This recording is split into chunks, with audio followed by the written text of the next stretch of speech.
Bahan kimia ada di mana-mana. Kita memakainya setiap hari. Tapi beberapa bahan kimia bisa berbahaya, bisa melukai kita kalau kita tidak hati-hati. Keamanan bahan kimia itu penting. Ini menjaga kita aman dari bahaya. Bahan kimia bisa mudah terbakar, artinya mereka bisa dengan mudah terbakar. Jauhkan dari panas dan percikan api. Bahan kimia juga bisa bersifat korosif. Ini artinya mereka bisa membakar kulit atau mata kita. Selalu pakai sarung tangan dan kacamata pelindung saat memegang bahan kimia korosif. Beberapa bahan kimia beracun. Mereka bisa meracuni kita kalau kita menghirupnya, menelannya, atau menyentuhnya.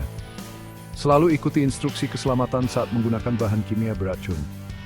Gunakan di area yang berventilasi baik. Cuci tangan sampai bersih setelah memakainya.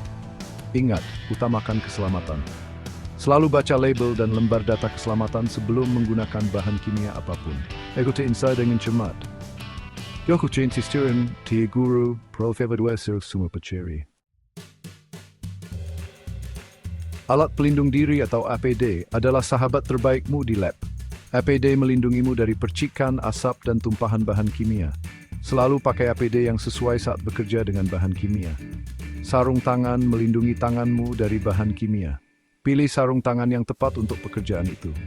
Beberapa sarung tangan lebih baik untuk menangani asam, sementara yang lain lebih baik untuk pelarut. Kacamata pengaman atau kacamata pelindung melindungi matamu dari percikan. Jas lab melindungi pakaianmu dari tumpahan. Jas lab juga memberi lapisan perlindungan ekstra untuk kulitmu. Sepatu tertutup melindungi kakimu dari tumpahan dan pecahan kaca. Ingat, APD hanya efektif jika dipakai dengan benar. Pastikan sarung tangan pas. Sesuaikan kacamata pengaman agar nyaman. Kancingkan jas labmu. Menangani dan menyimpan bahan kimia dengan aman sangat penting. Selalu ikuti panduan ini untuk mencegah kecelakaan.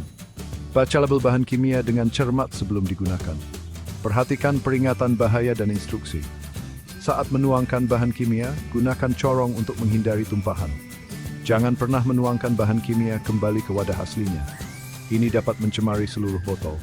Beri label semua wadah dengan jelas. Gunakan spidol tahan bahan kimia untuk menulis nama bahan kimia dan tanggalnya. Simpan bahan kimia dengan benar. Cairan yang mudah terbakar harus disimpan di lemari tahan api. Asam dan basa harus disimpan terpisah. Jauhkan bahan kimia dari panas, percikan api, dan api terbuka. Ingat, ventilasi yang tepat adalah kuncinya.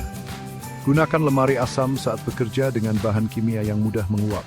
Ini akan membantu menghilangkan uap berbahaya dari udara. Keadaan darurat terjadi, tetapi bersiap-siap dapat membuat perbedaan besar. Ketahui prosedur daruratmu. Biasakan diri Anda dengan lokasi peralatan keselamatan, seperti stasiun pencuci mata dan pancuran keselamatan. Jika terjadi tumpahan bahan kimia, segera beritahu orang lain. Kosongkan area jika perlu. Jika tumpahannya kecil dan Anda terlatih untuk melakukannya, Anda dapat mencoba membersihkannya. Gunakan spill kit dan ikuti prosedur yang tepat.